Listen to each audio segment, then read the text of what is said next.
Hi everyone, Goldie Chan here, and today I am so excited to talk about something that I've gotten quite a few requests on, and that is building your LinkedIn channel. That's your LinkedIn content, your LinkedIn presence right here on LinkedIn. So we're going to do a bit of a meta live stream today. As always, I'm going to let people join in. Please feel free to join in, come in, ask questions. And of course, this is coming to 100% live right now. Very excited to hear and talk and see everyone. Of course, let me know where you are coming in from. And this particular amazing live stream is coming in directly sponsored by Switcher Studios. They're my favorite platform to do live streaming on. And so I am so excited that I get to partner with them to deliver you guys some cool informational live streams for the next few weeks. So let's get started. Why is it important to build your LinkedIn presence? Well, if you're already watching this LinkedIn Live on LinkedIn, you probably understand why you should build your LinkedIn profile and your LinkedIn content strategy. And the number one reason, of course, is that it helps you build your personal brand. And then as part of that, it'll help you get a better job, get your current job up to the next tier, or help you get clients for your business. So LinkedIn is incredibly helpful. And I have to say, because I am cheesy, that LinkedIn has helped me make so many cool friends as well, where we share business interests and then become friends. It is such a nifty platform. Okay, I am now looking and checking in on where everyone is coming in from. Vegas, Boston, Tampa, Austin, Raleigh. Very cool. Please continue to drop where you are watching this live stream from. I'd love to know. Drop it into the chat. And of course, also, if you have questions that you want to ask about LinkedIn, drop them also in the chat. Things that I won't be answering. To be perfectly clear, I won't be talking about the LinkedIn algorithm today, mostly because I am not working directly on the LinkedIn team, so I cannot comment on the algorithm. But what I will comment on are some basic common sense steps that you can do today to grow your LinkedIn audience. So let's start there. The most important place to start is, who do you want to talk to, right? Are you talking to your current coworkers or your current employees, or folks that work at, say, I, of course, run a marketing agency, at your business? Or do you want to talk to prospective employers or prospective job folks like HR people? Who is your target demographic that you'd love to talk to?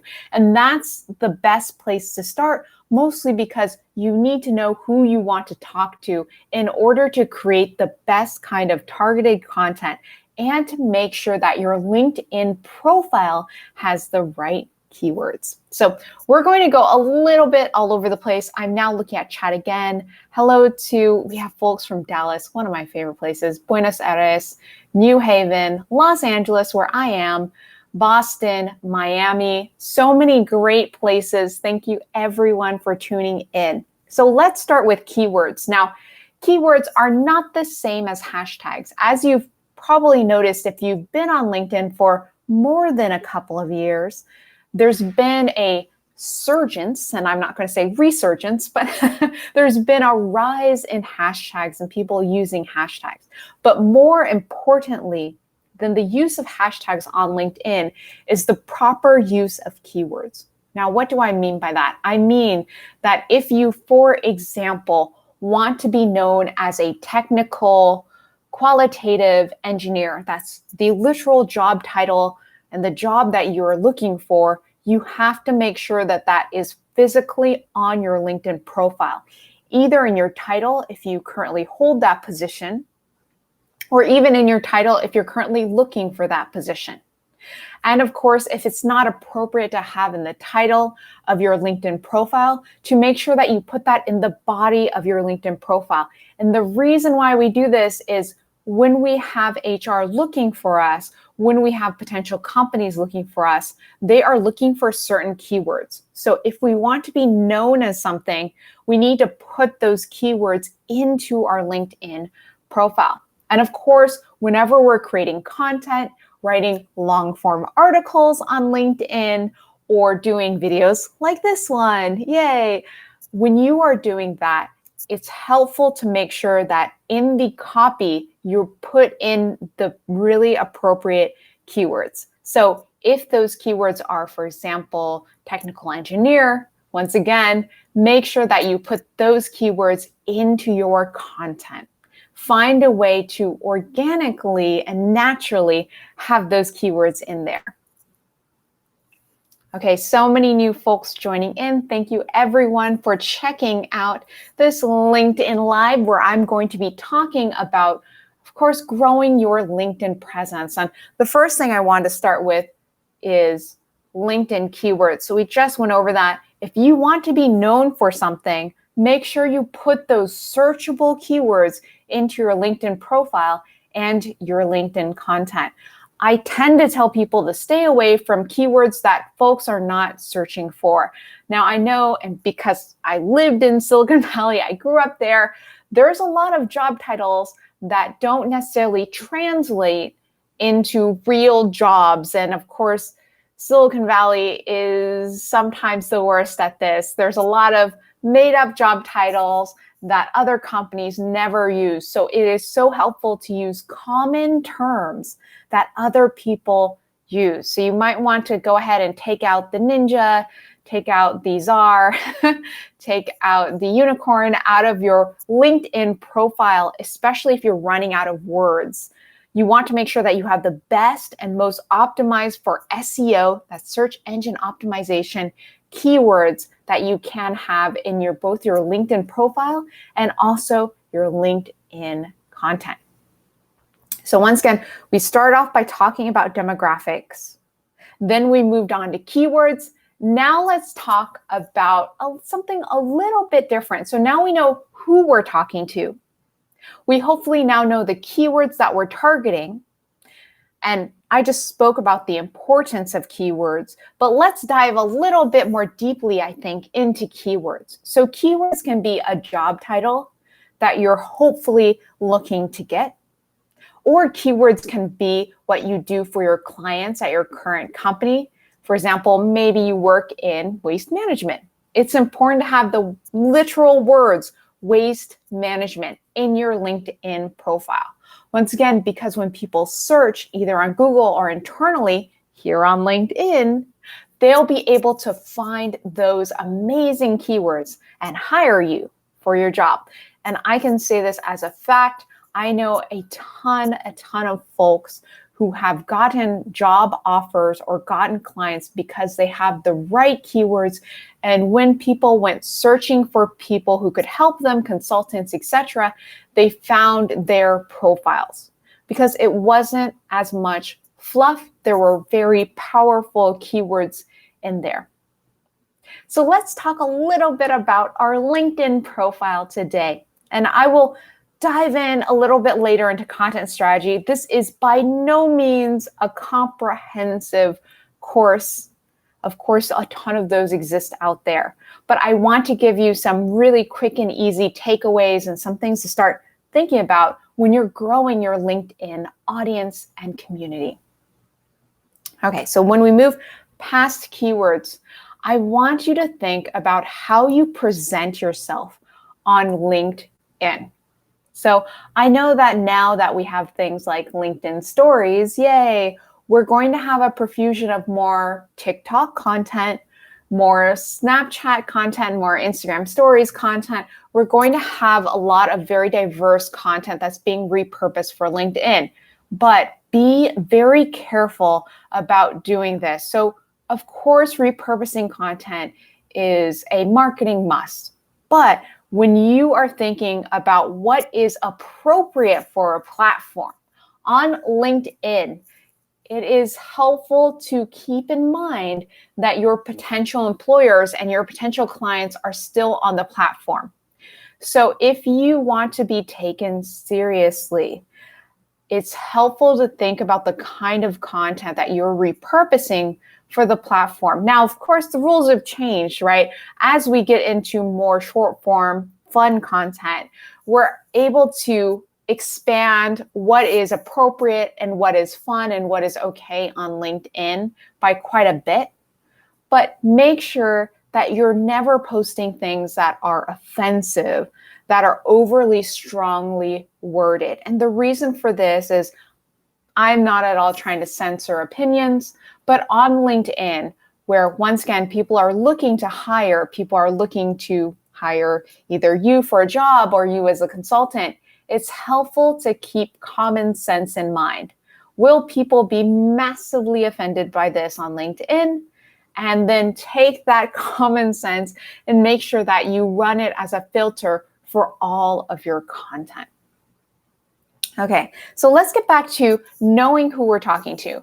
Say we know that we want to look for folks that are hiring for a specific job role, or we're looking for people who might want to hire us as consultants. Making sure that, once again, we have the right keywords is helpful, but let's take it a step further. Let's think about being easily reachable. So we don't always think about this on LinkedIn because it's quite easy to send a message on the platform. It's quite easy to put a comment on a post. So we don't think all the time, oh, I should have another way people can contact me. But I like to give people as many ways, as possible to contact me on the platform. So how do I do that? I put either my email or my website directly in the first 2 lines of the body of my LinkedIn profile. I know that some people put their contact information right in their header or title. I think that this can be actually quite confusing. And with the way sometimes letters and characters are cut off, you don't actually always see that full, say, phone number or that full email or that full web address. So it's helpful to have it within that body paragraph that you have that's a descriptor, is having another easy way that people can contact you. Once again, either an email or a website. And of course, letting them know that they can send you a private message on the platform if they want to learn more. Okay, so that's something to just think about, which is being easily reachable. Now, there is one thing that I always see folks do on their LinkedIn profiles. This is still common to this day. I call it one of the 5 top mistakes on LinkedIn, and that is not having a header picture or having an incredibly distracting and irrelevant header image. With header images, it's helpful to think about, once again, who is my audience and what would be an image appropriate to that. So if I'm a public speaker, I'll probably have an image of me speaking on a stage, and that will be my header. Now, if, for example, I've written many books, maybe it's an image of the book that I wrote. Keep in mind that on different platforms, the header shows up differently. So you likely don't want something that has a ton of text on it that can also look quite confusing on, say, a mobile device versus on desktop. So try to keep text to a minimum on a header. Having, though, a simple graphical image or a simple image related to what you do for a living will make the best kind of header photo on LinkedIn. And once again, please use common sense, right? If you think that it will be offensive at all to your audience, maybe take a step back and maybe don't use that particular image, but do have a header photo. Now let's very quickly talk about profile photos. Unless you are an artist for the New Yorker or another form of artist or photographer, black and white photos are out. So make sure that you're using a color photo. Make sure that the crop looks good. And the way mobile phones are these days, you can take a really amazing photo using your mobile phone on a tripod. In fact, I have a simple handheld tripod right here.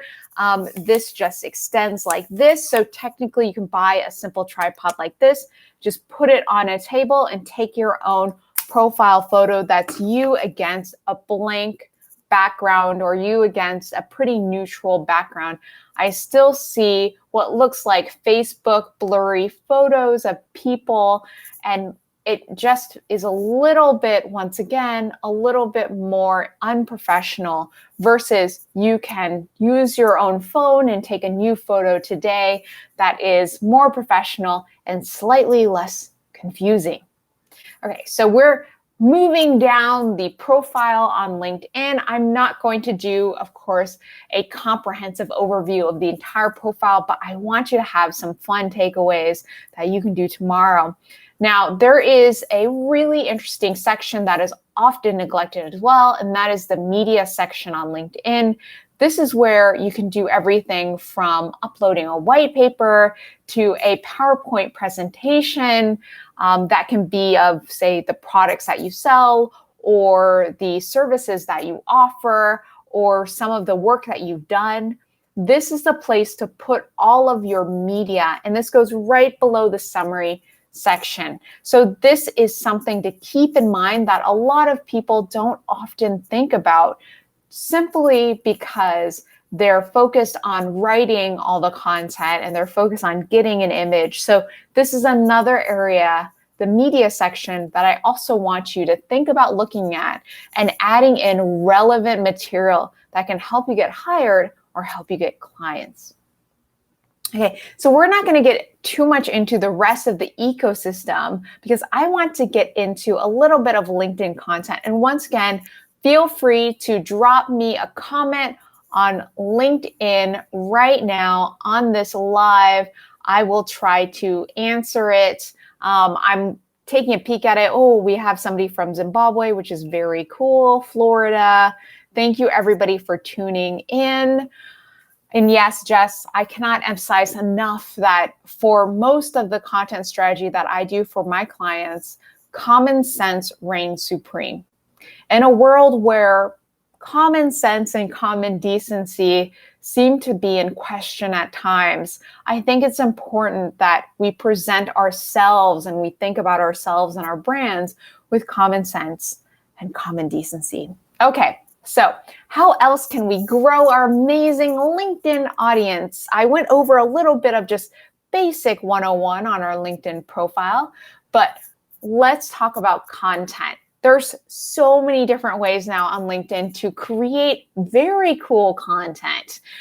You are looking and engaging in one right now. This is, of course, hashtag LinkedIn Live. And LinkedIn Live is very exciting because it gives you a chance to, and I feel so meta talking about this, but it gives you a chance to engage with your audience. So by getting comments and I'm literally looking at the comments right now, it gives me a chance to see what questions you might have that I can't get to because my inbox is often at 99 plus messages. So I'm not always able to address messages right away. But doing a live stream is so wonderful because I can see your questions right now and I can address them right away. So that's one.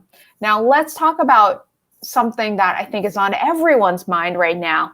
LinkedIn, not LinkedIn Lives. I just had a brain fart for a moment. LinkedIn Stories. So LinkedIn Stories are so interesting. I actually knew about them a while back, and I'm super glad that they finally launched in the US market.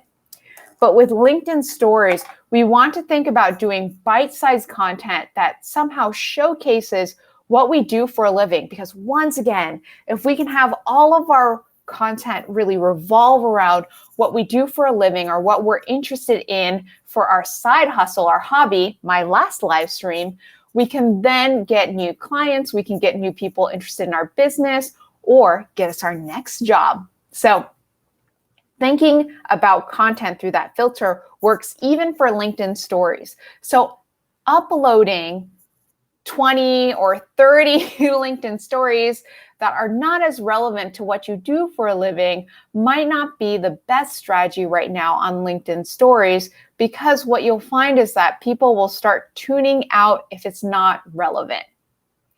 Of course, if you're someone like, say, Jay Shetty, who does inspirational content for a living, then your LinkedIn stories might look very different than somebody who is, say, working in VR headsets for a living, which their content might be a lot of use cases of technical software, hardware, etc. So thinking through what it is that you want to promote on LinkedIn, however subtly, is helpful for thinking about LinkedIn stories, a little bit different than the way you might think about Instagram stories, Snapchat, or TikTok.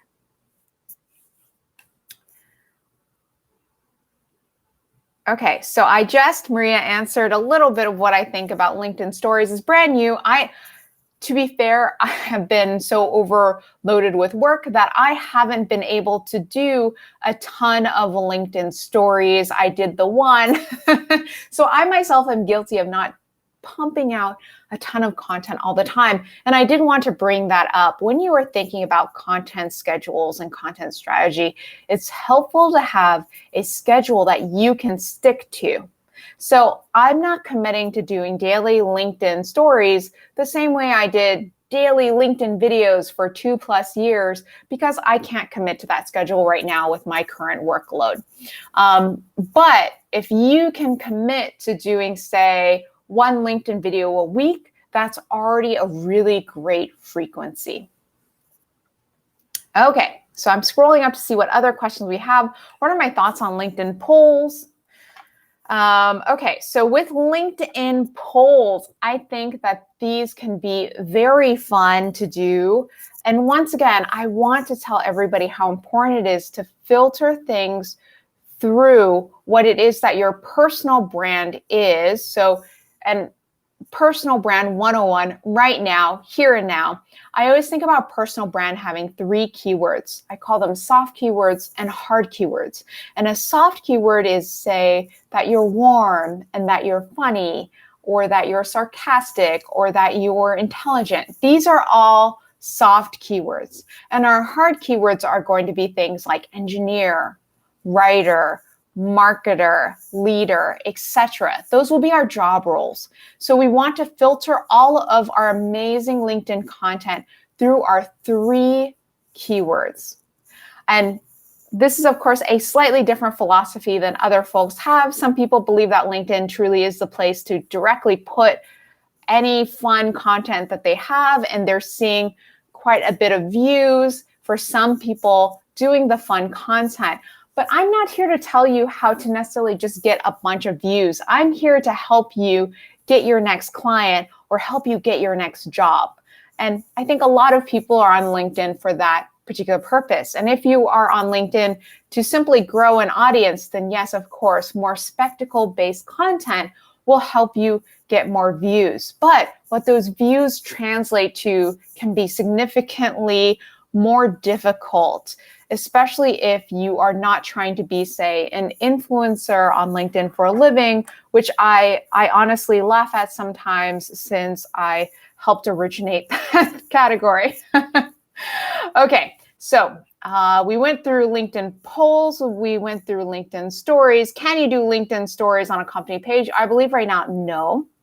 Can I show you a great example on LinkedIn stories? So I'll say that LinkedIn actually just released an ad that has a bunch of really cool examples of LinkedIn stories. Check it out. I think you can Google and find it, but it has a whole series of people doing work or showcasing what it is they do for a living on LinkedIn stories. That's very engaging. So please check that out. It's a great sample of a bunch of different LinkedIn stories.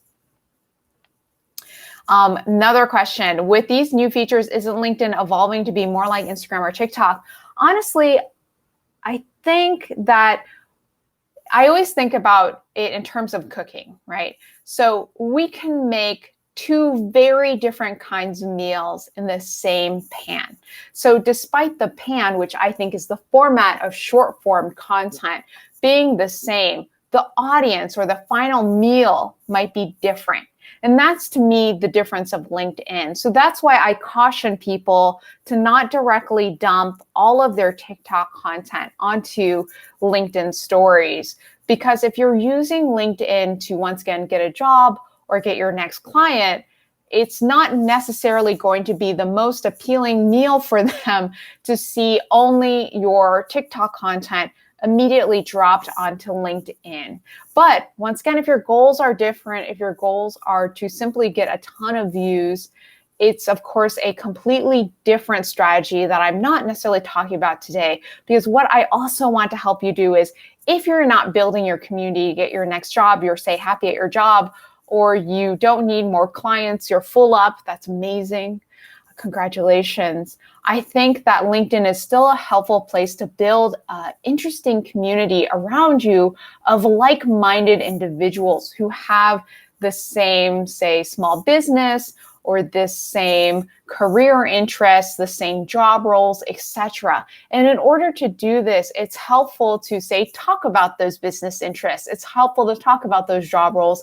It's helpful to have more of that content as opposed to the kind of content where you are, say, also repurposing other people's content. So this is my personal pet peeve, which is uploading videos that you don't own and taking them as your own organically. Now, I know LinkedIn right now doesn't ding for that in the feed, and certainly other platforms do. To me, original content is the best. And there's such a low barrier to entry to creating your own original content. Like even being on camera right now, doing this live stream, I just did a how-to video on my Twitter channel, so feel free to pop over there. It's at Goldie Chan, where I showed how you could do a simple live stream using just your iPhone. So you don't need a lot to create your own original content. So be very careful also just with rights management and with copyright issues of repurposing, especially other people's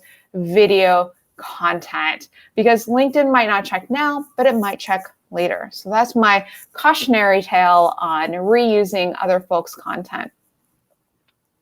Okay, so we've covered so much ground today. I'm going to do a few more minutes. I'm actually over time right now, but I will do 3 more minutes and I'll try to answer just the last couple of questions. What was the biggest lesson you learned from posting a video every day on LinkedIn for 2 years? The biggest lesson that I think I personally learned is that consistency is key. Making sure that you are consistently showing up on the platform on a regular schedule. It doesn't have to be daily. And also having a very consistent message to make sure that your personality, your personal brand comes across very consistently. All of this is very, very helpful for making sure that you are going to be remembered in a very specific way. Because I think what is not helpful is if I did 2 years of video content that was truly all over the place, where I didn't have a consistent thoroughfare through what I was talking about and what I cared about. Okay, Goldie, is there a good LinkedIn 101 video for beginners building their professional audience? Well, I have to say, I made an entire LinkedIn learning course on doing video content on LinkedIn.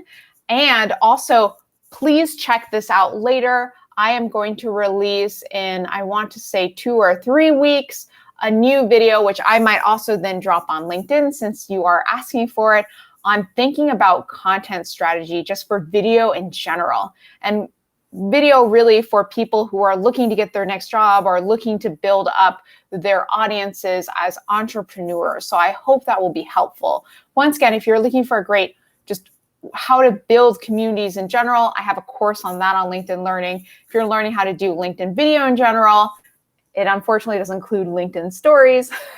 There's another course for that I have on LinkedIn Learning. And I believe that some library cards lets you access LinkedIn Learning for free. So I would definitely check that out. Okay, so thank you everyone for dropping links, for showing up from all over the world today for this LinkedIn Live. As always, I'm so thankful and grateful for all of you for jumping in and checking out. And hopefully this was useful for you. Now, I have to say, I'm definitely considering what my next LinkedIn Live will be. So if you have thoughts for what would help you build your brand and another subject matter that I can cover, let me know in the comments below or to the side, wherever comments appear for you. Drop that in right now. I think, in fact, my next LinkedIn Live will probably be on how to grow your Twitter audience. And I think that to me is very interesting because it's a text-based platform. So it's also perfect for growing a business audience and getting press. So I might just cover that for my next LinkedIn Live. Thank you again to Switcher Studios for sponsoring this and being a great partner and being, of course, my personal actual favorite live streaming software that I use. Check it out. If you want to subscribe to them, use code GOLDIE, GOLDIE, in all caps to get a free month. And as always, be well. Warm wishes. And I hope that you get to the next step in your career and build your brand very soon. Bye, everyone.